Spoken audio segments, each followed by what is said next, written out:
Nagkamalay na itong si Ramon at nagtangka itong tumakas habang wala itong si Lucio. Ngunit hindi pinalad itong si Ramon sapagkat siya'y naabutan naman nila Lucio. Kanilang pinagmalupitan itong si Ramon at hindi naman ito nagpatinag bagkus nagbitiw ito ng pagbabantaan niya nito hindi umano lang magugustuhan nila Lucio ang gagawing ganti ni Tanggol. Pinagtatapat ni Lucio kay Ramon na sila ang nasa likod umano sa pagkapanalo ng mga gerero dahil umano sa kanilang ginawa.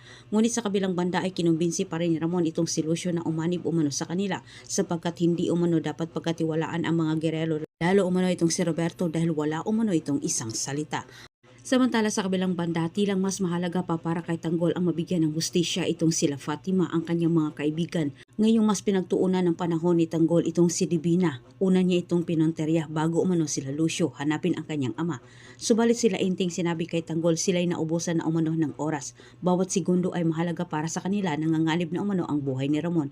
Dagdag pa ni Inting baka hindi na umano nila maabutan ang kanyang ama kung papatagalin pa nila ni Tanggol ang paghahanap kay Ramon. At samantala nagtungo kaagad itong si Tanggol sa posibleng puntahan umano ni Divina ngunit naabutan naman niya ang mag-amang Brando at Rocky. Ngunit walang kamalay-malay naman itong si Tanggol na ang mag-amang ito ay kangkapin ng mga gerero. Ilang inaadya ng panahon na matunton kaagad ni Tanggol ang posibleng pupuntahan ni Divina sapagkat nasa loob na itong si Pungkay nakipagkita kay Rocky at nalagay sa alanganin ang buhay ng dalaga sa kagustuhan din niyang makilala kung sino umano ang may gawa sa pananakit sa kanyang kapatid. Napansin kaagad ni Divina na parang may sumusunod sa kanila at laking gulat na lang niya itong si Tanggol ang bumugad sa kanya. Nanginginig sa takot itong si Divina at dali-dali naman siyang tumakas pero habang sinundan naman siya ni Tanggol, si Tanggol naman ay napunta naman sa silid kung saan itong kinaroroonan ni Pongkay at Rocky.